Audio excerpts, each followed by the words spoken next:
Amid the Christmas music filling the crowded Oak Ridge Mall in Queens, a woman in an $8,000 Chanel suit sat alone at a plastic food court table meant for families. Her platinum blonde hair fell in a perfect bob that cost more than most people's monthly rent, and her Hermes Birkin bag rested against the chair leg like it belonged there, which it did not. The makeup covering her face held flawless, despite the tears sliding down her cheeks. Black mascara tracing delicate lines she wiped away with trembling fingers before anyone could notice. If you asked the world what they thought about Elena Morrison, the 27-year-old CEO who ran a $50 million digital marketing agency, they would say successful, powerful, someone who had everything. They would be wrong. She did not have the only thing that mattered tonight, a single person who cared whether she lived or died. Her phone lit up on the table. A text from Victoria, her older sister, glowed against the scratched surface. Family emergency. Can't make dinner. Sorry. Elena stared at the words until they blurred. There was no emergency. There never was. Just another excuse in a decade of excuses. Another way to avoid the embarrassment of having a deaf sister show up to Christmas dinner where important people might see. She had known this morning when she woke in her empty penthouse that this would happen. She had known when she spent 40 minutes picking out the perfect outfit, when she practiced in the mirror how to smile naturally, when she clutched the certificate announcing her International Digital Art Prize win like a shield against disappointment. She had known, and still she had hoped. That was the cruelest part. The mall pressed in around her with its chaos of families and laughter and carols she could not hear. A mother hurried past with 3 children trailing behind like ducklings, the smallest one clutching a stuffed reindeer. 2 teenagers leaned against the railing nearby, sharing earbuds and probably music, their heads bobbing to a rhythm Elena would never access again. An elderly couple sat 2 tables over, the man feeding his wife bites of pretzel, their silence the comfortable kind that came from 50 years together. Elena watched them all with the familiar ache of separation, the feeling of pressing her face against glass and seeing a world that moved too fast for her to enter. Deafness had taken her hearing at 14, stolen it in the same car accident that killed her grandfather and left her trapped in permanent quiet. But loneliness had come from everyone else's reaction to that silence. This morning she had rejected the invitation from Maggie Chen, her executive assistant, and the closest thing she had to a friend. Maggie had offered to include Elena in her family's Christmas Eve celebration, her voice careful on the video call, her hands moving through the sign language she had learned specifically to communicate better. The offer was genuine. Elena had declined anyway, citing work deadlines that did not exist, because she did not know how to be a guest in someone else's happiness. She did not know how to sit at a table full of strangers and pretend she belonged when every previous attempt at social gatherings ended with her isolated in a corner, unable to follow conversations that moved too quickly for lip reading, unable to hear when someone addressed her from behind or the side of them. It was easier to stay alone in her $4 million penthouse with its floor-to-ceiling windows overlooking Manhattan. Easier to avoid the inevitable moment when people remembered she was different, and their smiles became strained with the effort of inclusion. Except tonight, the penthouse had felt like a mausoleum, and she had found herself driving to Queens instead. To this mall, the cheap, chaotic, working-class mall where her grandfather used to bring her every Saturday before the accident.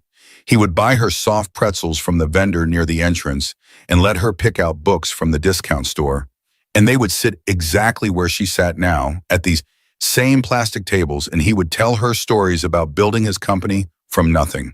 He had gone deaf at 50 from an industrial accident, and instead of giving up, he had learned to navigate the world of business through pure determination and force of will. When Elena lost her hearing at 14, trapped in the wreckage of the car he had been driving, he was the only one who did not treat her like broken glass. He taught her to sign. He taught her to fight. He taught her that disability was just another problem to solve with enough intelligence and refusal to quit. Then he died 6 months later from injuries sustained in the crash, and Elena inherited his company along with the weight of proving he had been right about her. She had succeeded beyond anyone's expectations, took over Morrison Digital Arts at 22 when the board tried to push her out, built it from 30 million to 50 million in revenue through sheer force of competence. She worked 16-hour days, fired anyone who questioned her capabilities, maintained perfect control over every aspect of her professional life. The business press called her a prodigy. Her board of directors called her difficult. Her family called her an embarrassment, though never to her face where she might read their lips. Tonight she had wanted to share her prize win with them, wanted to show the certificate proving international recognition of her digital art, wanted them to see she was not just a burden to be managed. They had not even bothered to cancel until 2 hours after she arrived. A small hand tugged at a tall man's sleeve 15 feet away, and Elena noticed because the child was pointing directly at her. The girl looked about 7 with blonde hair and pigtails and the kind of bright blue eyes that seemed too large for her face. She wore a puffy pink coat with a visible stain on one sleeve and light-up sneakers that blinked red and green with each step. The man she was pulling was clearly her father, same blonde hair, same eyes. But his were tired in a way that spoke of too many double shifts and not enough sleep. He carried Target bags in both hands, his coat worn at the elbows but clean, everything about him radiating working-class exhaustion mixed with genuine love for the child pulling his attention toward Elena. The girl's mouth moved rapidly, her expression earnest. The father looked over, and Elena saw the moment his eyes registered her tears. Most people looked away from crying strangers. This man's face shifted to concern instead. Then something else as he took in her expensive clothes and the way she sat frozen like a mannequin in a window display. He glanced down at his daughter, listened to whatever she was saying, then looked back at Elena with a question forming in his expression. The girl tugged harder on his sleeve. Elena watched the silent negotiation between father and child, watched him hesitate, then watched him make a decision that would change everything. They approached carefully, weaving between tables while Elena's heartbeat accelerated with sudden panic. She did not want charity. She did not want pity. She wanted to be invisible, to cry in peace before going home to her empty penthouse and her empty life. But they were already there, the father moving into her line of sight deliberately while the girl stood beside him with an expression of determined compassion. Elena straightened automatically, her CEO mask sliding into place as she wiped the last traces of tears away. Her hands moved to smooth her suit jacket, a nervous gesture she hated because it revealed vulnerability. The man cleared his throat, then seemed to realize the futility of the sound. Instead, he raised his hands slowly, fingers forming shapes Elena had not seen directed at her in months. "Are you okay?" The sign was careful, deliberate, slightly rusty but unmistakably American Sign Language. Elena blinked, fresh tears welling despite her attempt at control. Nobody had signed to her in so long. Her family had stopped trying after the first month. Her employees used the ASL interpreter at meetings but never learned themselves. Clients communicated through Maggie or email. This stranger at a Queens Mall on Christmas Eve was doing what her own blood relatives would not. Her hands moved in response before her brain could construct walls. "I am fine, thank you." The lie came automatically, the same lie she told everyone, but her shaking fingers betrayed the words. The little girl stepped forward suddenly, her own hands rising in clumsy but earnest shapes. "Hello, my name is Lily." Each sign was careful, practiced, the movements of a child who had been taught recently and was proud of her new skill. She smiled with the kind of unself-conscious warmth only children could manage, and Elena felt something crack in her chest. The father knelt beside his daughter, his mouth moving as he spoke to her. Elena could read the words on his lips. What did she say? The girl responded in a voice Elena could not hear, then turned back and signed again. "You sign very well." Elena's hands responded automatically, the muscle memory of communication she rarely got to use anymore taking over. "My daddy taught me," Lily signed back with obvious pride. "He says everyone deserves to be heard." Elena's hands stilled in midair. She looked up at the father, really looked at him for the first time beyond the exhaustion in the worn coat. His eyes held intelligence and something else she could not quite name, something that made her feel less alone than she had in years. He was maybe 35, with the kind of face that would be handsome if he ever got enough sleep, and hands that showed he worked with them for a living. Calluses marked his palms, and a faint scar ran across his right knuckles. Everything about him screamed working-class struggle, and yet he had taken the time to learn sign language well enough to communicate with a crying stranger in a mall food court on Christmas Eve. "Do you have somewhere to go tonight?" His signs were slower than Elena's fluid movements, but clear enough. "It is Christmas Eve. No one should be alone." The casual assumption that she was alone cut deeper than any insult her family had thrown at her, possibly because it was true. Elena hesitated, her instinct to maintain privacy warring with a desperate longing for connection. The truth was complicated, layered with shame and family dysfunction, and the kind of rejection that was difficult to explain to a stranger. But there was something about this man and his daughter that made her want to trust them. My family was supposed to meet me, she began signing, then stopped. The full truth was too pathetic, too revealing. I was supposed to have dinner with them, but they canceled. I do not want to go home to an empty apartment. The lie about the apartment slipped out automatically. Penthouse sounded too wealthy, too removed from the world this man and his daughter occupied. The father's expression shifted to something fierce and protective. Then come with us. We are going to have dinner and then go home to decorate our tree. You are welcome to join us. His signs held absolute sincerity. No pity in his eyes, just a simple offer of inclusion that made Elena's throat tighten. Lily had already decided, reaching out to take Elena's hand in her small one with the innocent certainty that only children possessed. Her mouth moved with words Elena could not hear, but could guess from context. Please come. The little girl's grip tightened, warm and real and utterly trusting. Elena looked at the father again, searching his face for any sign of condescension or ulterior motive, but found only genuine warmth. She had been carrying something in her coat pocket all evening, and her fingers moved to touch it now. The Christmas card she had intended to give her family, the one with her careful handwriting explaining how much this holiday meant to her. Inside the card was the printed certificate announcing her International Digital Art Prize, $50,000 in a gallery show in Manhattan, proof that she had accomplished something real and meaningful. She had wanted to share this achievement with people who were supposed to love her, had imagined their pride, their recognition that she was not useless or broken. Instead, they had not even shown up to receive it. Okay. Her hands formed the sign with a trembling she could not control. Just for a few hours. The mall experienced a power surge just as they were gathering their things. The lights flickered once, twice, then surrendered to complete darkness. Emergency lighting kicked in after a few seconds, but the bright, festive atmosphere had transformed into something dimmer and more ominous.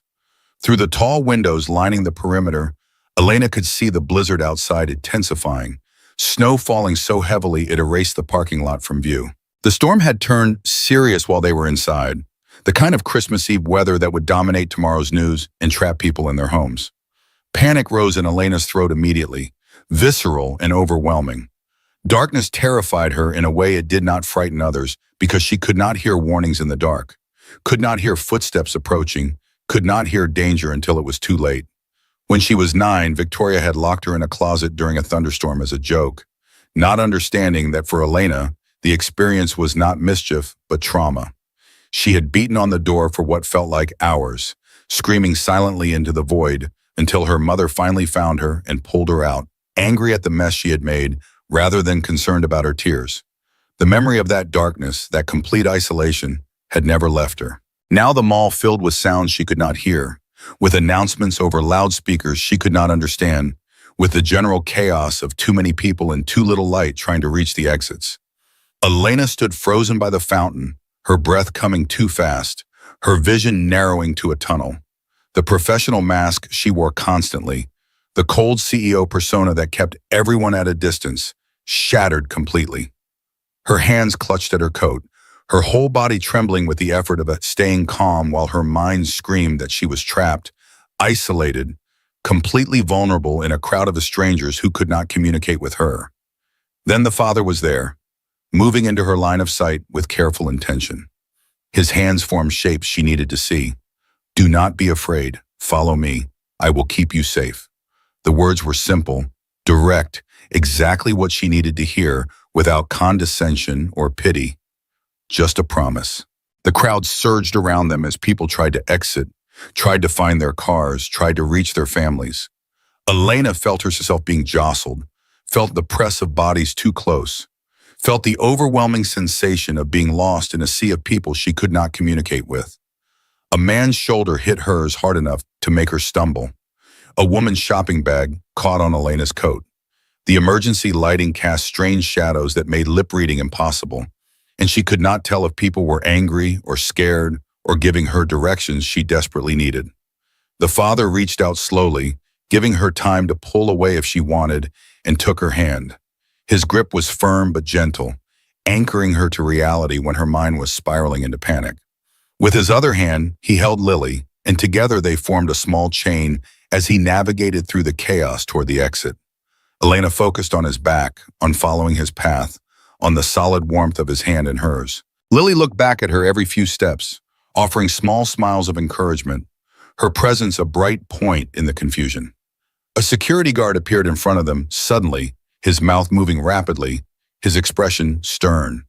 Elena could not read his lips in the dim light, could not understand what he was saying, but she saw the sharpness of his gestures and assumed she had done something wrong.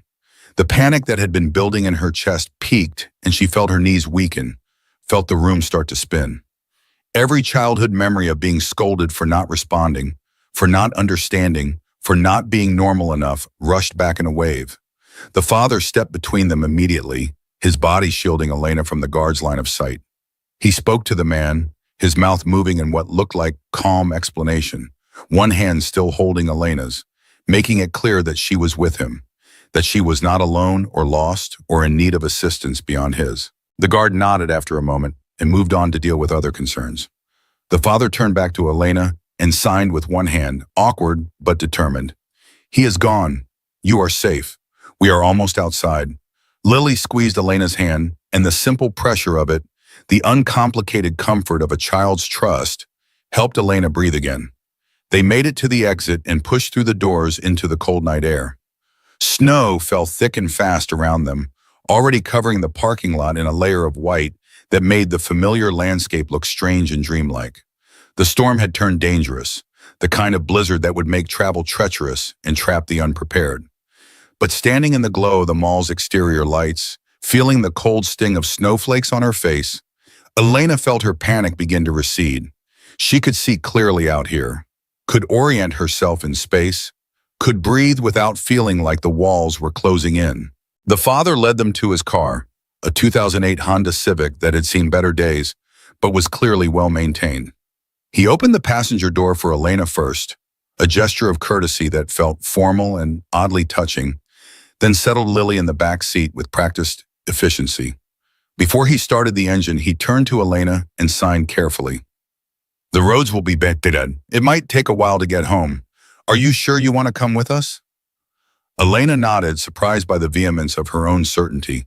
The idea of going back to her empty penthouse now, of spending Christmas Eve alone after everything that had happened, felt unbearable. These strangers were offering her something she had not experienced in years. The simple gift of not being alone. More than okay.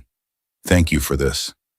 He drove carefully through the snow-covered streets, his hands steady on the wheel, his attention focused on the road. Lily chattered from the back seat, her voice carrying the kind of excitement that came from unexpected adventure.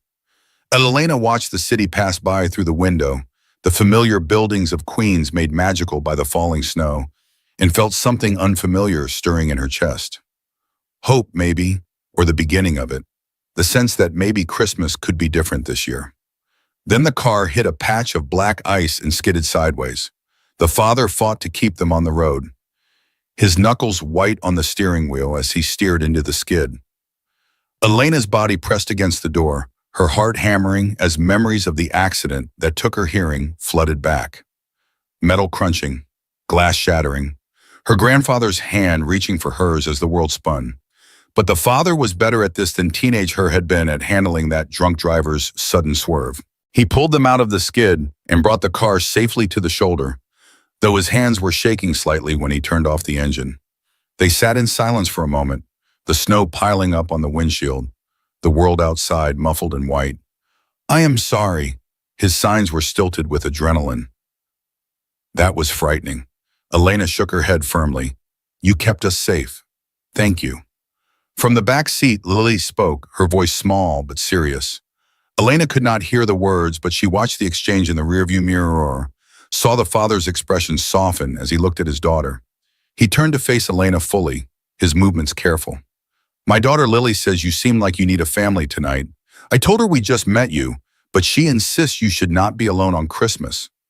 His expression held a question, an acknowledgement of how strange this situation was, how unusual it was to invite a crying stranger home from a mall, but also acceptance, as if his daughter's instinct trumped social convention.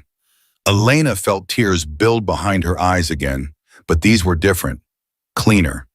She saw through the divider between front and back seats as Lily pressed her small palm against the window, as if reaching out to touch her.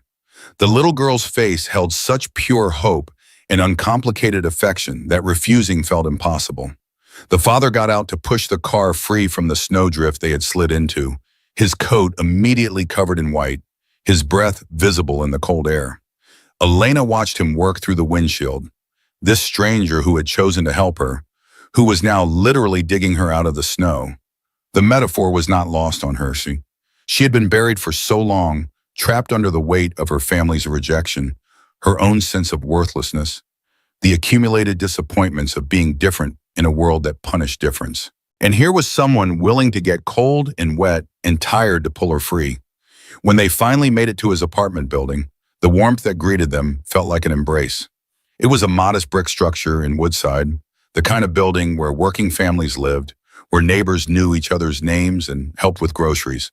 She watched an elderly woman on the second-floor landing wave at the father as they climbed the stairs, watched him wave back with genuine warmth. In her building in Manhattan, she had lived for 3 years without learning a single neighbor's name. The father's apartment was on the 3rd floor, a small 2-bedroom unit that felt instantly welcoming despite its size. The furniture was worn but clean, every surface free of dust, everything arranged with care. The walls were decorated with Lily's drawings and school projects, bright splashes of color that transformed the modest space into something alive. A small Christmas tree stood in the corner, half decorated, ornaments scattered on the coffee table, as if they had been interrupted mid-celebration. "Welcome to our home." His signs were shy, as if worried she might judge the simplicity of what he was offering. But Elena felt no judgment, only relief. She looked around at the warm yellow lights, at the stockings hung on the wall, at the simple beauty of a space filled with love rather than expensive things. It reminded her of the home she had imagined for herself as a child, before she understood that her family's version of success was measured in square footage and status rather than in moments of quiet happiness. Lily ran to her room and returned with a blanket which she carefully draped over Elena's shoulders. "You are cold. You need to be warm." The little girl's signs were improving already, probably because Elena's presence gave her someone to practice with. Elena pulled the blanket tighter, touched by the gesture in a way she could not quite articulate. The father disappeared into the kitchen and returned with 2 mugs of hot chocolate, the steam rising in lazy spirals. He handed one to Elena and kept one for himself, then sat down across from her, maintaining a respectful distance. For a long time, they simply sat together in the warm glow of the Christmas lights. Lily worked on decorating the tree, humming to herself, though Elena could only see the vibrations in her throat, occasionally turning to show Elena a particularly pretty ornament. The father watched his daughter with the kind of gentle attentiveness that spoke of deep love, and Elena felt her chest tighten with an emotion she could not quite name. Eventually, the father picked up a notepad and pen from the coffee table and wrote carefully, "You do not have to tell me anything you do not want to tell me. But if you want to talk, I am here to listen. Or watch, I guess." He added a small, smiley face at the end, and Elena found herself laughing. The sound strange to her own throat, but real. She took the pen and paper, her hands steadier now, and began to write. "My family was supposed to meet me tonight. They promised, but they canceled at the last minute. They have never accepted that I am deaf. They see me as broken, as an embarrassment. Tonight was just the latest disappointment in a very long line of disappointments." The father read her words, his expression serious, and wrote back, "They are wrong. You are not broken. You are not an embarrassment. I can see that even though I just met you." "How?" Elena wrote, genuinely confused. "Because you chose to help a stranger instead of walking past. Because you taught your daughter to sign. Because you see people instead of just looking at them." The father smiled, something warm and real that transformed his tired face. "My name is David Brennan. I should have introduced myself earlier." Elena took the pen back. Elena Morrison. And I should have said thank you properly. Thank you for tonight, for seeing me.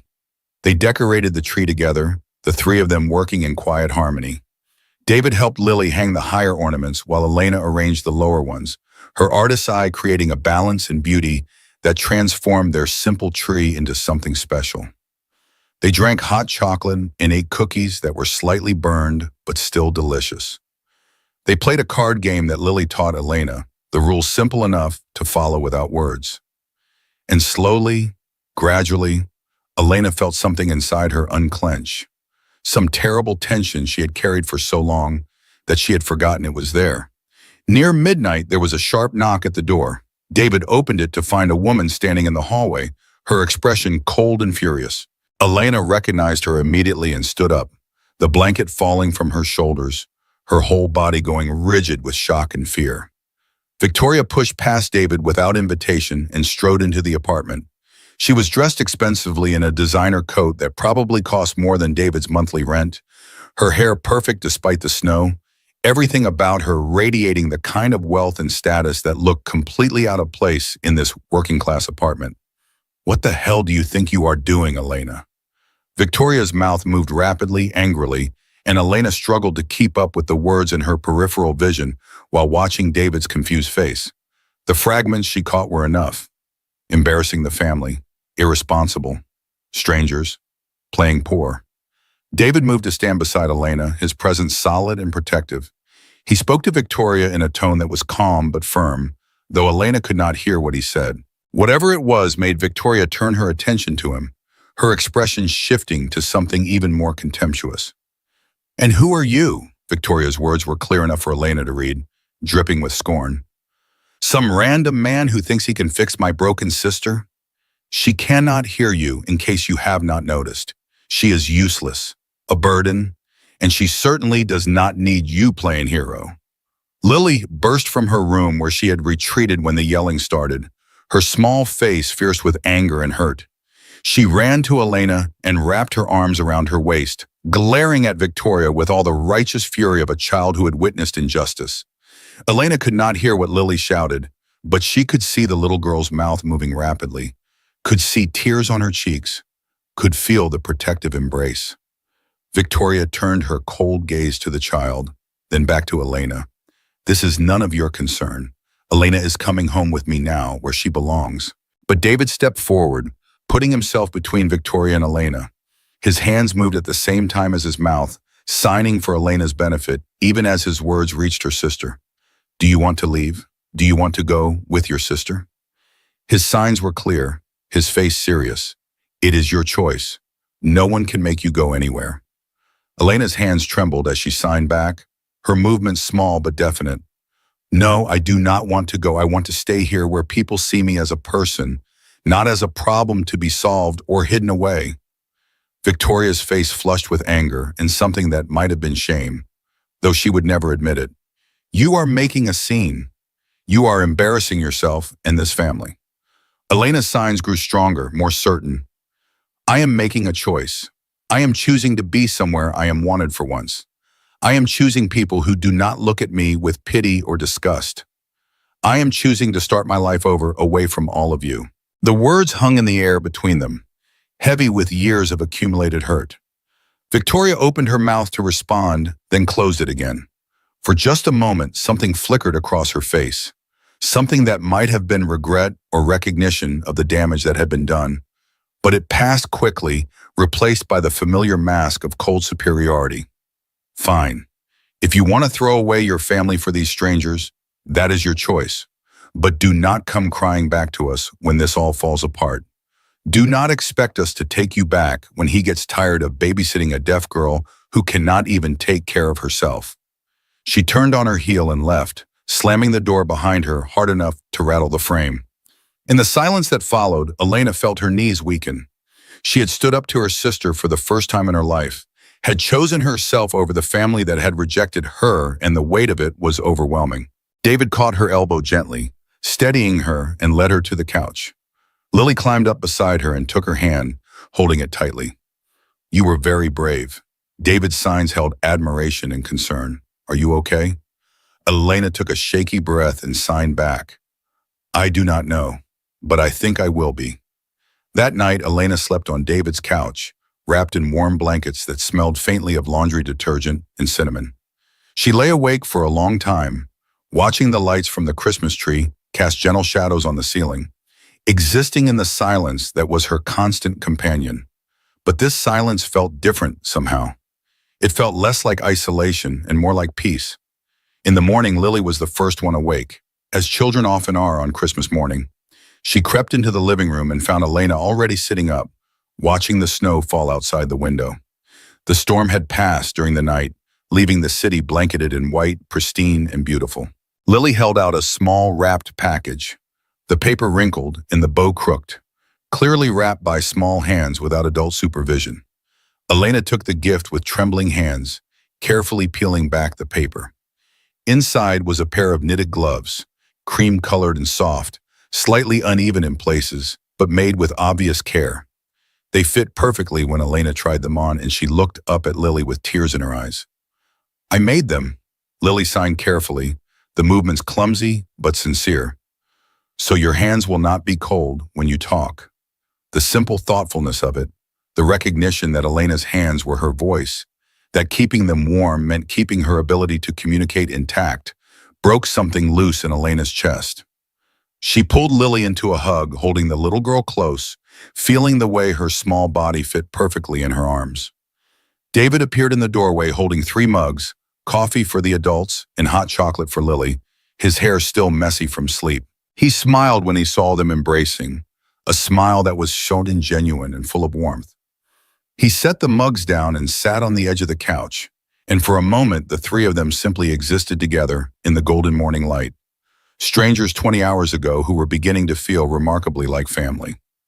David picked up a notepad from the coffee table, writing in careful block letters, while Lily settled between them on the couch with her hot chocolate. I know we just met. I know this is all very fast and probably overwhelming, but if you need a place to stay while you figure things out, you are welcome here for as long as you need. No pressure, no expectations, just a safe place and people who care about you. Elena read the words 3 times, making sure she understood, making sure this was real and not some dream she would wake from to find herself alone in her penthouse again. The gloves on her hands were tangible proof of reality, soft and imperfect and made with more love than anything money could buy. She picked up the pen, her hands steady despite the tears streaming down her face. 3 words. I want to stay. David's smile grew wider, transforming his tired face into something almost beautiful. Lily squealed with delight, throwing her arms around Elena's neck hard enough to nearly spill the hot chocolate. They sat together on the worn couch, 3 people who had been strangers less than a day ago, now forming something that felt remarkably like the family Elena had always wanted but never had. The rest of Christmas morning unfolded in a rhythm Elena had only seen in other people's lives.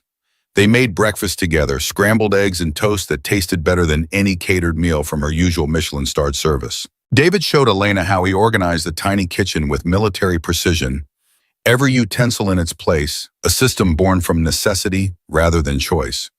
Lily chattered continuously, her voice a soundtrack Elena could not hear, but could feel in the vibrations of happiness that filled the small apartment. They opened presents, nothing expensive but chosen with thought. David gave Lily a set of colored pencils and a sketchbook for her drawings. Lily gave David a card she had made herself, covered in glitter and hearts and the words "Best Daddy" written in crayon. Elena watched them with an ache in her chest that was equal parts longing and gratitude. This was what family looked like when it functioned the way it should. Not perfect, not wealthy, just present. Just loving each other through the ordinary moments that comprised a life. Her phone sat silent on the end table where she had placed it the night before. Not a single message from her mother or father or Victoria. The silence spoke volumes. By mid-morning, her phone finally buzzed with incoming notifications, a flood of them that made the device dance across the wooden surface. Elena picked it up with growing dread. 15 missed calls from various board members, 43 text messages, subject line screaming urgent and where are you, an emergency meeting moved to 10 a.m. today. Her stomach dropped as she scrolled through the messages from Maggie Chen, her assistant's careful words barely masking panic. Boss, the board called emergency session. They moved it from after New Year to this morning. Christmas Day, 10 a.m. Chairman Hartwell is furious you're not responding. He's saying this proves you're unstable. I tried to stall, but they're not listening. Please call me. Elena looked at the time. 9:45. The Morrison Digital Arts headquarters was in Midtown Manhattan, at least 40 minutes away even without holiday traffic. She had less than 15 minutes before the meeting started, before the board voted on her future without her even present to defend herself. Her hands shook as she showed the phone to David, watching his face darken as he read the messages. On Christmas? They cannot wait? His signs were sharp with anger on her behalf. Business does not stop for holidays. Elena's response carried bitter resignation, especially when they want you gone. She stood quickly, looking around for her coat and bag, her CEO instincts overriding the brief moment of peace she had found. I have to go. I have to fight this.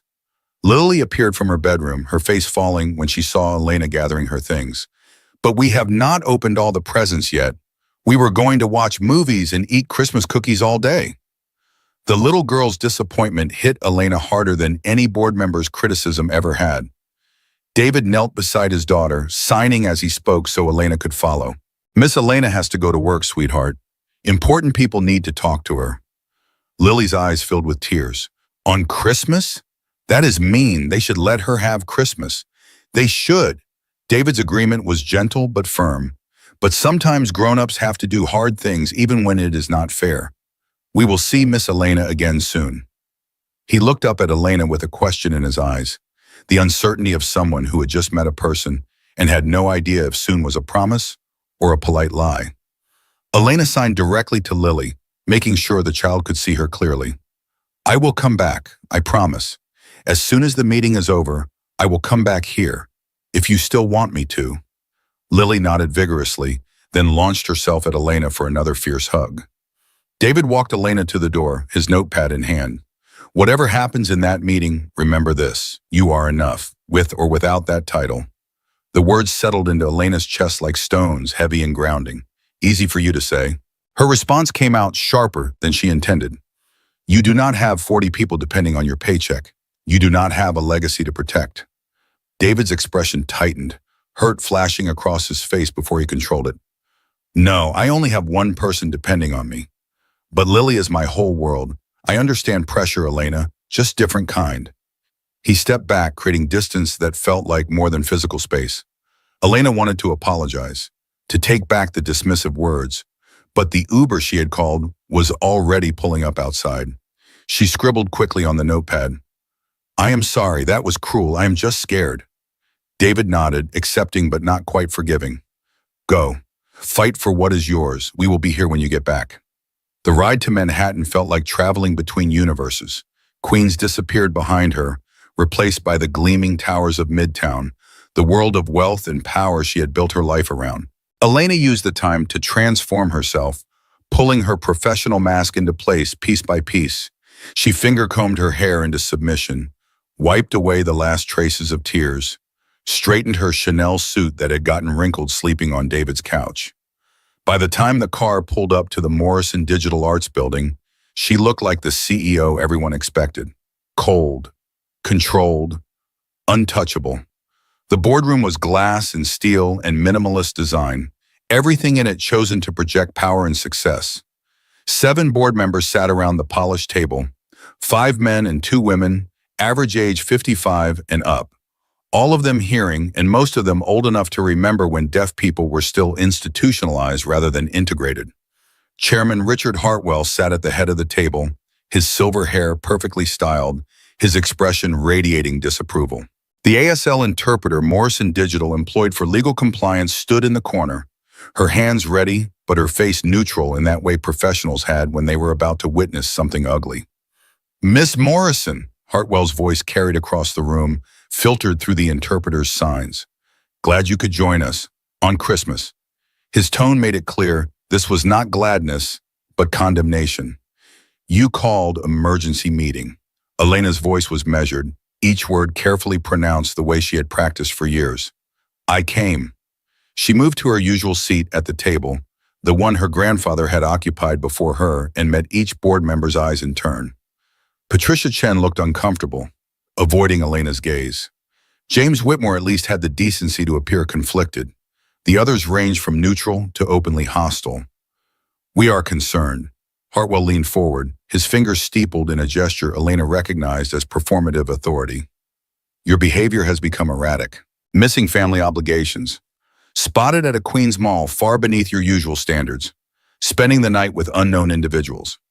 For a CEO of a $50 million company, these choices raise questions about your judgment." So Victoria had wasted no time reporting Elena's whereabouts to the board, probably framing it as evidence of instability rather than what it actually was, a lonely person finding unexpected kindness. Elena kept her face carefully blank. "My personal life is private. It does not affect my work performance." "Does it not?" Hartwell slid a folder across the table. Q4 profits down 3%. 3 clients complained about communication issues. "Your grandfather built this company on respectability, on reliability. We are seeing neither." Elena picked up the folder, scanning the numbers she already knew by heart. Q4 profits are down industry-wide by 5%.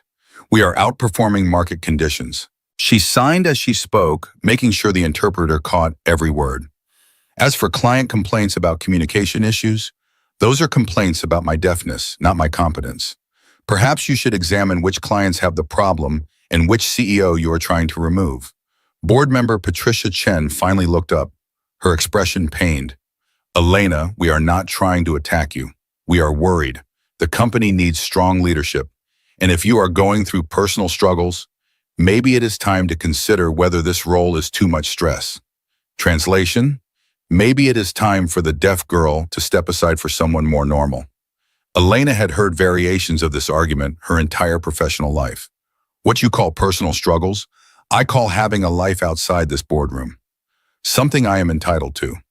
My performance metrics speak for themselves. Client satisfaction up 40%. Employee retention 95% when industry average is 60. Revenue stable despite economic downturn. These are facts, not feelings." James Whitmore cleared his throat. "The board appreciates your contributions, Elena. No one disputes you have worked hard. But leadership is about more than numbers. It is about perception, about representing the company to the world. And frankly, a deaf CEO creates obstacles that a hearing CEO would not face." There it was, the real issue beneath all the corporate language and manufactured concern. They did not want a deaf CEO because it made them uncomfortable, made their clients uncomfortable, reminded everyone that disability existed and demanded accommodation. Elena felt rage building in her chest, hot and righteous, but she channeled it into ice. "My grandfather went deaf at 50 from industrial accident." She spoke slowly, clearly, making sure every word landed. "He built this company after losing his hearing. He chose me as his successor because he knew something you seem to have forgotten. Disability does not mean inability. It means innovation. It means solving problems from angles hearing people never consider.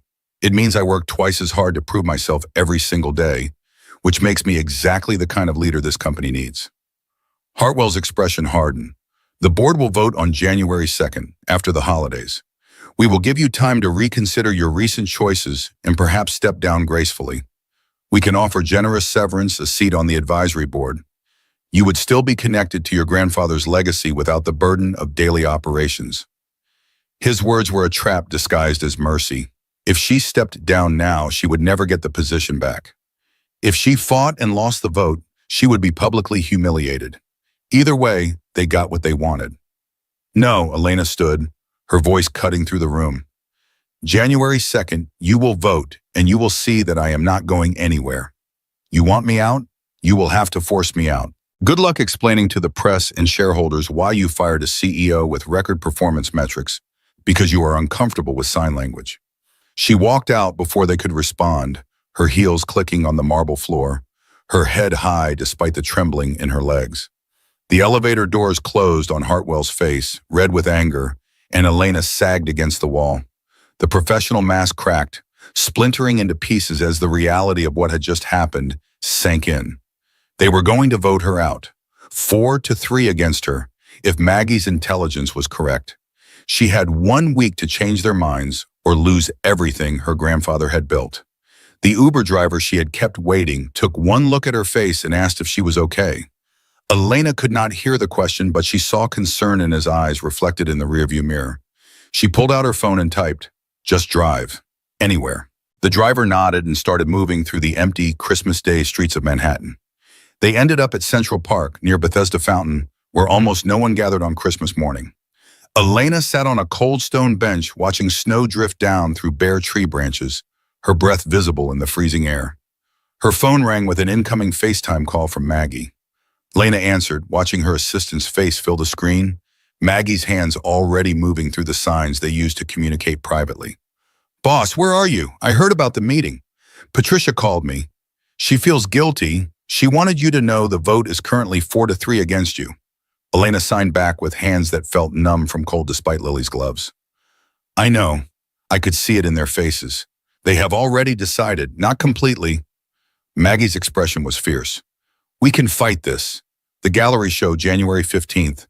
Make it a public triumph. Show the board you are an industry leader. They cannot afford to lose. Get press coverage, client testimonials, prove your value. I am tired, Maggie." Elena's signs came slower, weighted with exhaustion. Maybe they are right. Maybe a deaf CEO is too much obstacle for a company this size. "No," Maggie's hands moved sharply, almost angry. "You taught me this when I first started working for you. You said obstacles are just opportunities in disguise. You said people who tell you something cannot be done are usually people who cannot do it themselves. Do not quit now, not after everything you built."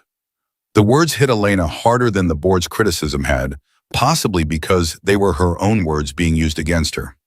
She had told Maggie that during the younger woman's first week as her assistant, when Maggie had been overwhelmed by the demands of working for a deaf CEO who refused to slow down for anyone.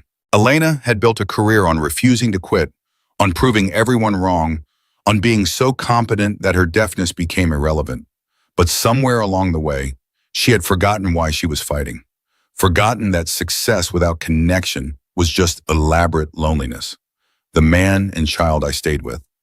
Elena's signs were careful, testing. Are they real? Or am I making bad decisions because I am desperate? Maggie's expression softened. Are they good people to you? Yes, better than my own family has ever been. Then they are real, boss, and maybe the board vote has nothing to do with them. Maybe you finally found something worth protecting besides a job title. Elena sat with that truth for a long moment, watching tourists in the distance taking selfies with the snow-covered fountain. Maggie waited patiently, her face on the phone screen, the only warm thing in Elena's frozen world. Finally, Elena signed again. I am going back to Queens, to David and Lily.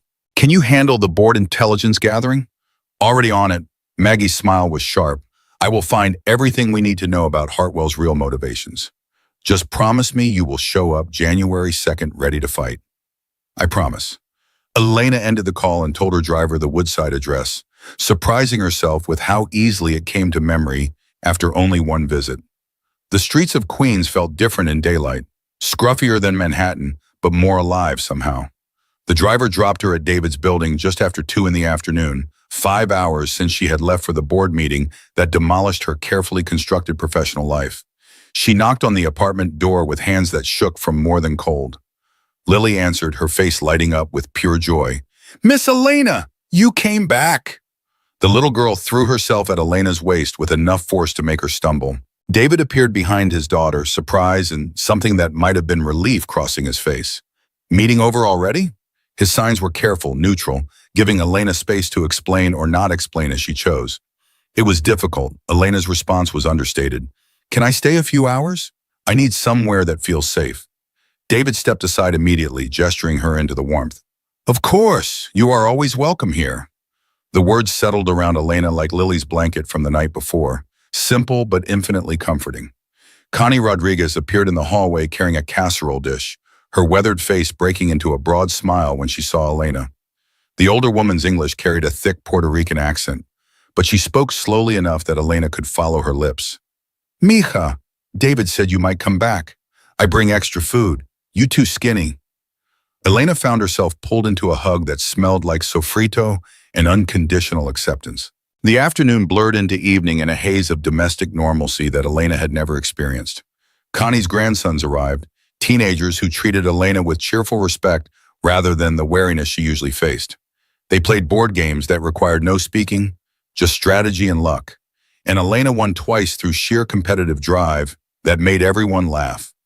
Dinner was roasted chicken and rice with beans, nothing fancy but cooked with the kind of care that made every bite taste like home. Elena found herself cooking alongside Connie in David's tiny kitchen, learning family recipes that had been passed down through generations. Connie showed her how to season the chicken, how to know when the rice was perfect by feel rather than timer. "You have good hands, mija." Connie's approval was matter of fact. "Steady, like surgeon hands. Must be from your artwork, yes? I never cooked with my mother." Elena's response came out before she could stop it, the confession surprising her with its honesty. She had parties catered. She never spent time in the kitchen. Connie's expression turned sad. "My husband worked 3 jobs to feed our kids. He died at 52, never retired. Before he died, you know what he said?" The older woman paused, making sure Elena was watching her lips. "I wish I worked less and hugged them more. Success is not measured in dollars, mija. Is measured in hugs, in meals shared, in people who cry when you gone." The words hit Elena like a physical blow, so simple and so devastating in their truth. She had spent 13 years building a company worth $50 million, winning international prizes, proving she was valuable despite her deafness. And she had exactly 0 people who would cry if she disappeared. Her family would probably be relieved. Her employees would update their resumes. Her board was actively trying to remove her. But these strangers in Queens, people she had known for barely 24 hours, had welcomed her like she belonged. After dinner, David and Elena escaped to the fire escape, a narrow metal platform barely big enough for 2 people that overlooked the snow-covered street below. David handed her a borrowed coat before they stepped out into the cold, his thoughtfulness automatic and unstudied. They sat side by side, breath misting in the freezing air, the city lights of Queens spreading out beneath them in all directions. How did the meeting go? David's signs were gentle, giving her permission to share or deflect. "They want me gone." Elena's hands moved slowly, each sign weighted with exhaustion. "Vote is January 2nd. I have 1 week to convince them I am worth keeping." "What will you do?" "Fight, because that is what I do, what I have always done." Elena paused, watching her breath dissipate into darkness. "But I am tired of fighting alone." "Then do not fight alone." David's response was immediate, certain. The simplicity of it made Elena want to laugh or cry or both. "How can you help?" She did not mean it cruelly, just practically. "You are a repair technician. I am CEO of a company you could not afford to rent office space in. We exist in different worlds." David's expression tightened, hurt flashing across his face before he controlled it. "You are right. I cannot give you business advice or board connections or whatever it is CEOs need. But I can remind you that your worth is not determined in a boardroom. I can make sure you eat and sleep and remember there is life outside work. I can stand next to you when you need someone on your side." Elena felt something crack in her chest, some wall she had built to protect herself from needing people. "I could help you financially. I have money. I could pay off your bills, help with Lily's school, make your life easier. Let me do something for you in return." David stood abruptly, his face hardening. "No." His signs were sharp, almost angry.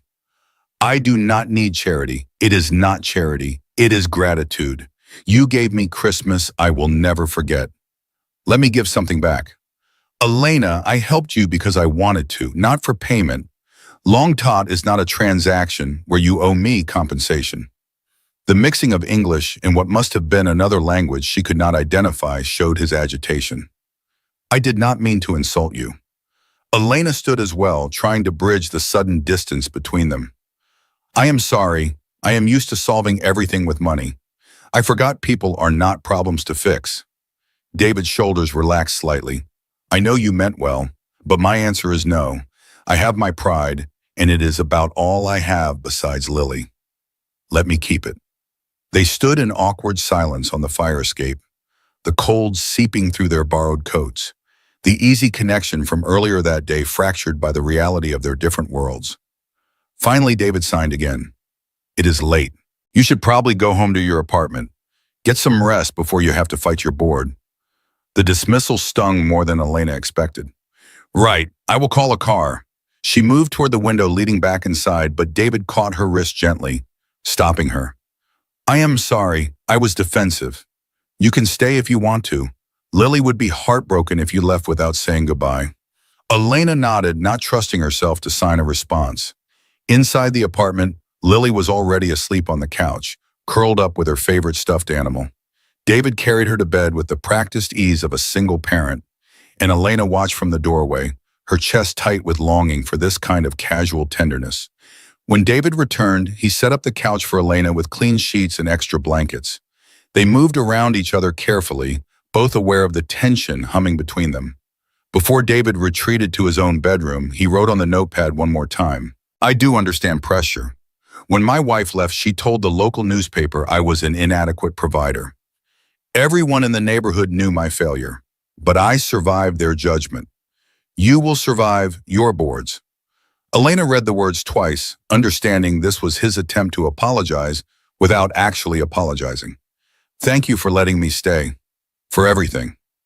David's response was a small nod, then he disappeared into his bedroom, leaving Elena alone with her thoughts and the sound of her own breathing. The next day unfolded with a domesticity that should have felt foreign, but somehow did not. Elena woke early from CEO habit, finding David already awake and making coffee at 5:30 in the morning. He offered to take her running through the neighborhood, and Elena accepted, borrowing sweats that were too big and running shoes that almost fit. They jogged through snow-covered streets where David seemed to know everyone, waving at shopkeepers opening their stores, stopping to help an elderly neighbor carry groceries upstairs. Elena watched him interact with his community and realized this was wealth of a different kind. Not money in a bank account, but connections that mattered. People who would help when times got hard, a place where he belonged. In her Manhattan building, she had lived for 3 years without anyone knowing her name. Here in David's working-class Queens neighborhood, people called out greetings, asked about Lily, treated him with the respect born from daily kindness rather than corporate position. After their run, David left for his electronics repair shop, while Lily went to a winter camp program run by a local church. Elena found herself alone in the apartment for the first time, and instead of leaving for her penthouse like any sensible person would, she stayed. She opened her laptop and worked from David's couch, checking emails and responding to clients with the same efficiency she brought to her corner office. But without the constant interruptions of her staff, without the performance of being CEO, she found herself more productive than she had been in months. At 3 in the afternoon, Lily burst through the door with the chaotic energy of a 7-year-old who had been cooped up all day. Miss Elena, you are still here. I thought you would go back to your big house. Elena pulled the little girl into a hug, surprised by how much she had missed her in just a few hours. Your home is better. The admission came easily, honestly. Lily beamed with pride. Really? But we do not have elevators or doormen or any of the fancy stuff. No, but you have love. That is rarer. Lily's homework for the day was a science project about sound waves, and Elena helped her create a poster using her professional design skills. They worked together at the kitchen table, Lily chattering about school and friends while Elena sketched and colored, their collaboration easy and natural. When David came home at 6, exhausted from a double shift covering for a sick coworker, he found them giggling over a finished poster that looked professional enough to win prizes. Something in his expression shifted when he saw them together, his tired face softening into something tender. You made dinner? The question was directed at the pot bubbling on the stove. Simple pasta with sauce from a jar. Nothing fancy but effort nonetheless. I wanted to contribute. Elena's signs held apology and determination. I cannot pay you, but I can help. They ate together, the 3 of them crowded around the small table, and the conversation flowed through a combination of writing, signing, and Lily's enthusiastic translation. David shared stories about his father teaching him electronics repair, about growing up poor but never hungry, about learning that honest work had its own dignity regardless of paycheck size. Elena found herself talking about her grandfather, about the car accident, about the isolation that came after losing her hearing when her whole family retreated from the difficulty of communication.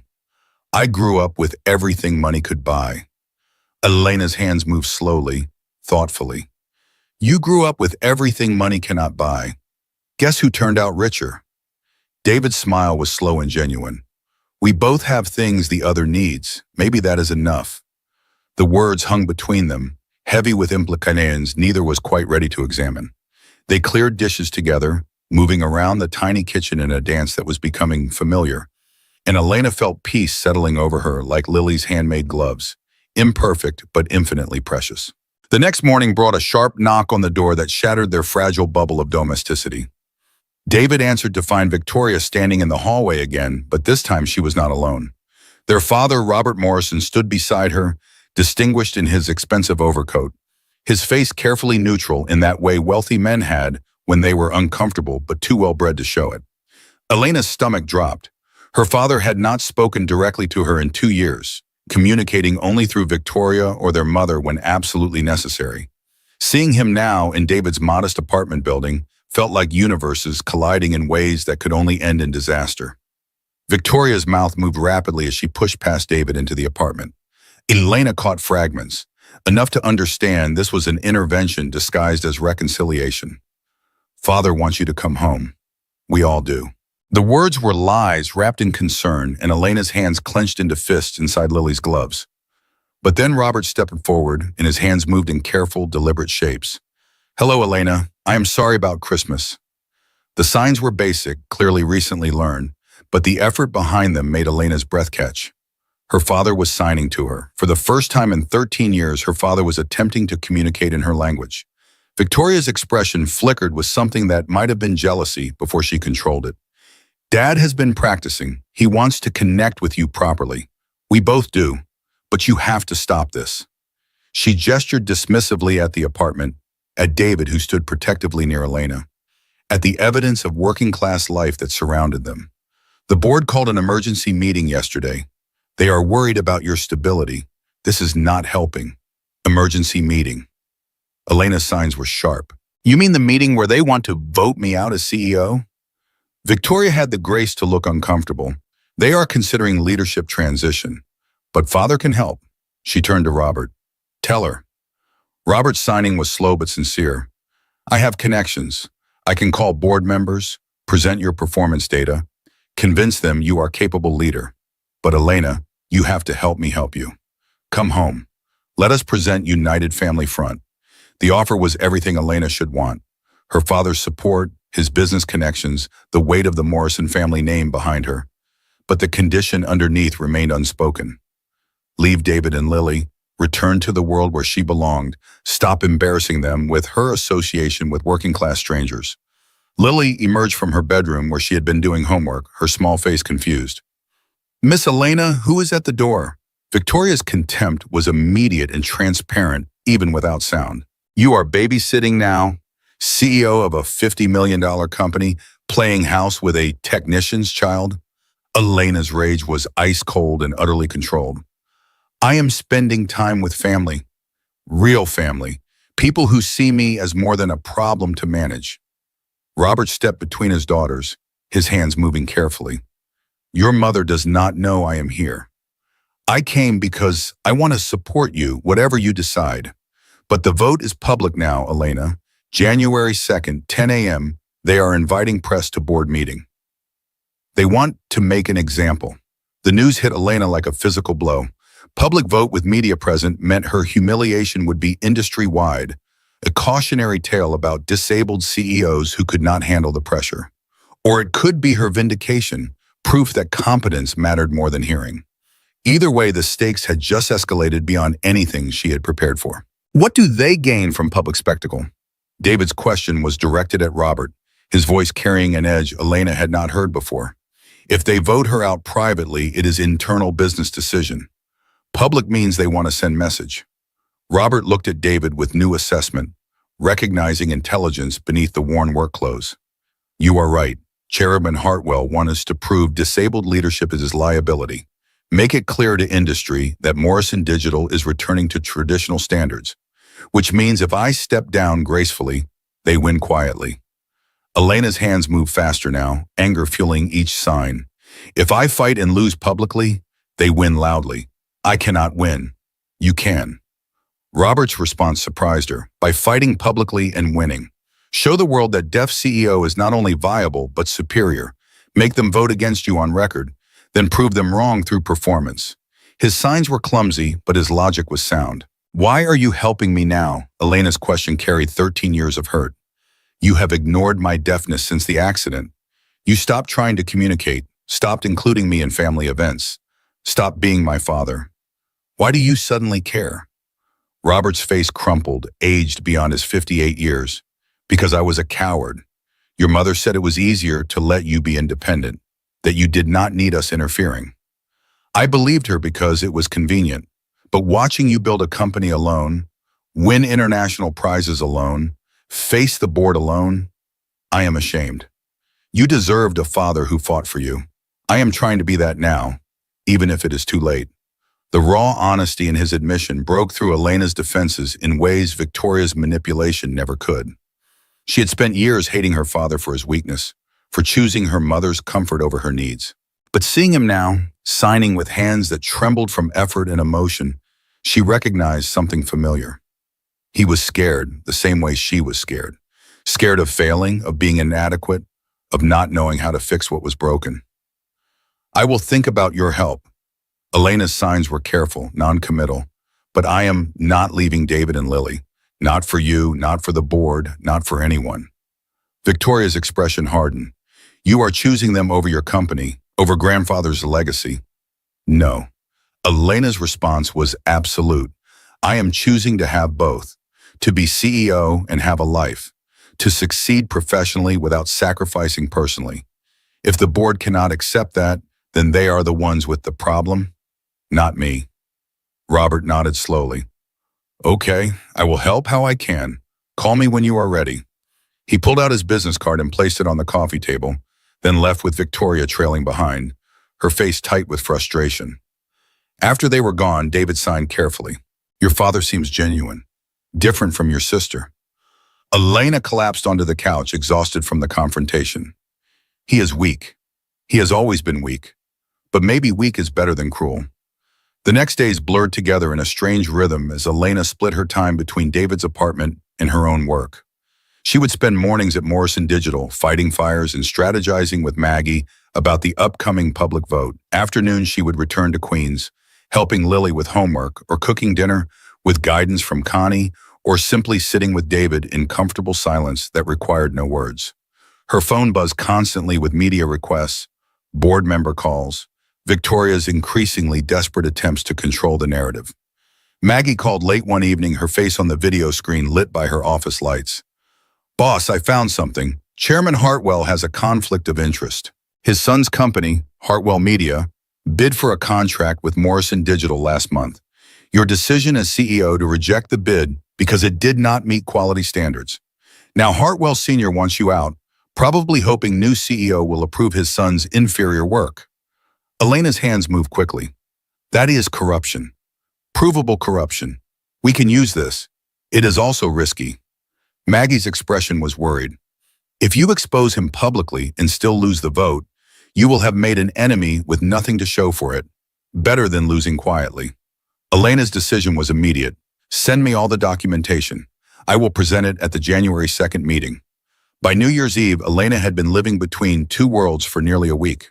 Her penthouse sat empty most nights while she slept on David's couch, her expensive wardrobe gathering dust while she borrowed Connie's casual clothes. The board vote loomed 3 days away, and Elena should have been preparing in her office, but instead she found herself at Connie's apartment celebrating with David's community. The small gathering was loud and warm and utterly unlike the polished New Year's parties Elena usually attended. Connie's family filled every available surface. 3 generations crowded into a space barely bigger than David's apartment.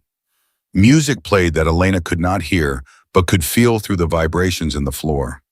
Lily danced with Connie's granddaughters, her face bright with joy. David stood near the kitchen, talking with his neighbors, his laugh visible in the shake of his shoulders. At midnight, fireworks exploded over Queens, visible through the windows but silent to Elena's ears. David found her on Connie's fire escape, watching the colorful burst paint the sky. His hands moved slowly in the cold air. "Thank you for staying, for choosing us. Thank you for asking me to." Elena's response was simple, honest. Almost kiss moment hung between them, both leaning forward slightly before Lily burst through the window, demanding they come inside for cake. Elena's phone vibrated with incoming messages, dozens of them from Victoria and her mother and various board members, all about the vote, about strategy, about the public spectacle her professional life had become. David saw her face fall as she scrolled through the notifications. "You do not have to let them control this." His signs were firm. "This is your fight. Fight it your way." The words stayed with Elena through the next 2 days of final preparation. Maggie sent files of evidence against Hartwell. Robert called board members on Elena's behalf, using his connections to plant doubt about the chairman's motives. Elena practiced her speech, the one she would give before the public vote, refining each word until they carried exactly the weight she needed. The night before the board meeting, she stayed at David's apartment one last time. They sat up late on the couch, neither willing to name the tension humming between them. David wrote on the notepad they kept handy, "I will be there tomorrow. Front row, you will not face them alone. You will have to miss work." Elena's concern was genuine. "You cannot afford that. Some things matter more than a paycheck." David's response was immediate. "You matter more." Elena felt something settle in her chest, some certainty she had been avoiding since Christmas Eve. She wrote carefully on the notepad, "I am afraid, not of losing the vote, of what comes after. If I win, I am CEO again and have no time for this, for you and Lily. If I lose, I have time but no purpose. Either way, something breaks." David read her words, then wrote his response in block letters that filled the page. "Nothing has to break if we do not let it. You can be CEO and have a life. You can lose the title and find new purpose. The only thing that breaks us is giving up." The words were simple but profound, exactly what Elena needed to hear from someone who had survived his own public failure and built something meaningful from the wreckage. She reached for his hand, threading her fingers through his calloused ones, and they sat in the warm glow of the Christmas tree lights that David still had not taken down. Tomorrow would bring the public vote, the press, the board's judgment on her worthiness to lead. But tonight, wearing Lily's handmade gloves and holding David's hand in a modest Queens apartment, Elena Morrison felt richer than she had ever felt in her $4 million penthouse. Tomorrow she would fight for her company. Tonight she would rest in the knowledge that win or lose, she had finally found something worth fighting for beyond a title. January 2nd arrived with brittle winter sunlight that made the glass towers of Midtown Manhattan gleam like ice sculptures. Elena stood in front of her bathroom mirror at 5 in the morning, applying makeup with hands that refused to stay steady. The Armani power suit she had chosen projected authority she did not feel, all sharp lines and expensive fabric designed to make her look untouchable.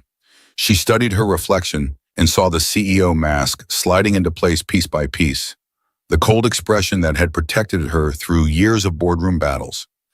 Except this time the armor felt thinner, more fragile, because she had tasted what life looked like without it. David had wanted to meet her at the Morrison Digital Building to arrive together as a united front, but Elena had declined. This fight was hers, and she would not use him as a shield or a prop. He would be in the audience as he had promised. Front row, silent support rather than active participant. That was enough.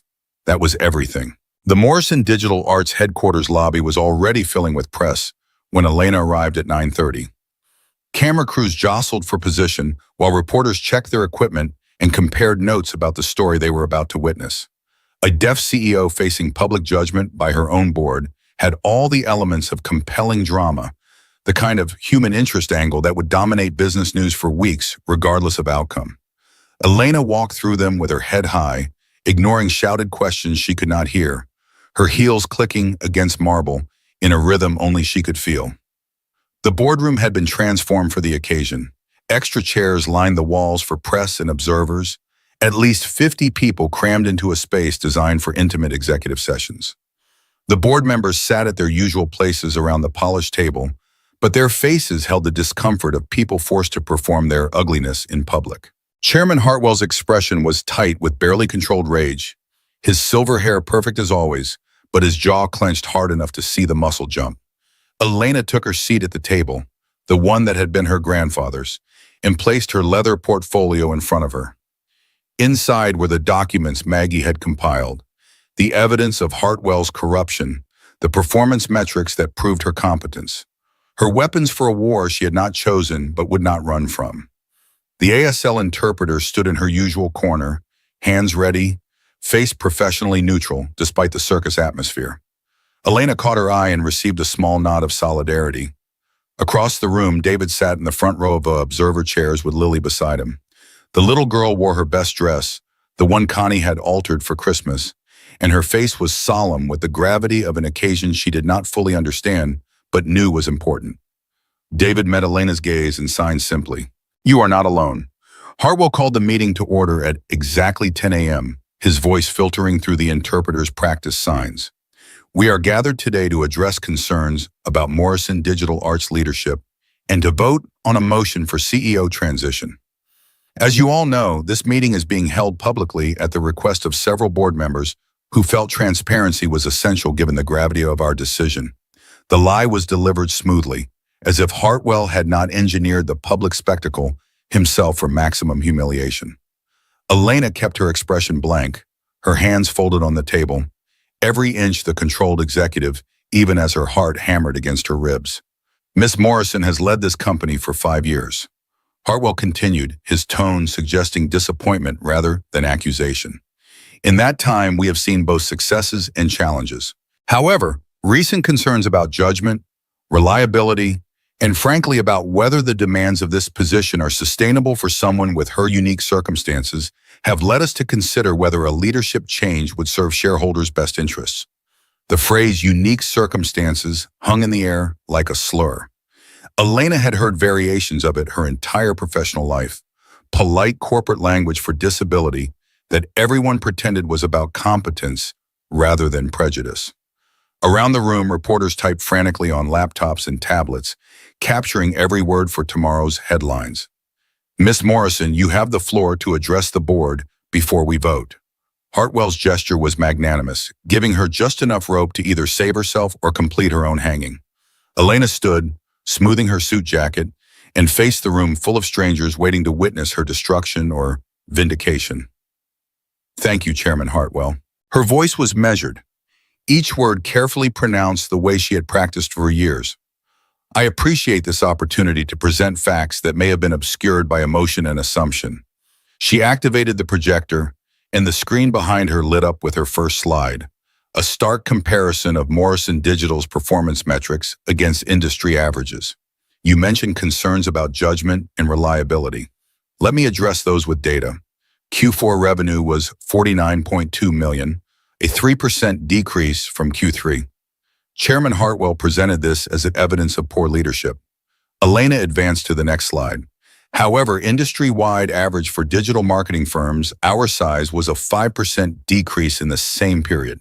We outperformed market conditions through strategic client retention and operational efficiency." Patricia Chen shifted in her seat, her expression troubled. Elena continued, her confidence building with each slide. "Employee retention is 95% when industry average is 60%. Client satisfaction scores increased from 78 to 89% in the past year. We won 3 industry awards, including the International Digital Art Prize. These are not the metrics of failing leadership." James Whitmore raised his hand. "Miss Morrison, no one disputes your work ethic or your intelligence. The concern is whether the communication challenges inherent in your situation create obstacles that a hearing CEO would not face." 3 clients complained specifically about communication issues. Elena had been waiting for this opening. Yes, 3 clients out of 68. She advanced to a new slide showing the client complaints in full detail. "Let me read you those complaints verbatim. Client A, luxury watch manufacturer. We are uncomfortable working with a CEO who cannot participate in phone conferences. Client B, high-end fashion brand. Our European partners do not understand sign language and find video calls with interpreters awkward. Client C, private aviation company. We prefer traditional business relationships without accommodation requirements. She paused, letting the room absorb the naked prejudice in the words. These are not complaints about my performance. These are complaints about my deafness. And I terminated all 3 contracts because Morrison Digital does not work with companies who value convenience over competence. We lost $2 million in annual revenue from those contracts. We gained integrity. The press gallery erupted in whispered conversations, reporters recognizing the stories shifting beneath them. Elena pressed her advantage. My grandfather went deaf at 50 from an industrial accident. He built this company after losing his hearing, not despite it. He chose me as his successor because he understood something many of you seem to have forgotten. Disability does not mean inability. It means innovation. It means solving problems from angles hearing people never consider. It means I work twice as hard to prove myself every single day, which makes me exactly the kind of leader this company needs in a competitive market. The words landed with force, and Elena saw several reporters nodding, already composing sympathetic narratives in their heads. But Hartwell's expression had darkened, his careful corporate mask slipping to reveal genuine anger beneath. Miss Morrison, your defensive posture and dramatic accusations do not change the fact that this board has lost confidence in your ability to lead. We have a responsibility to shareholders to ensure stable, effective leadership, regardless of personal circumstances.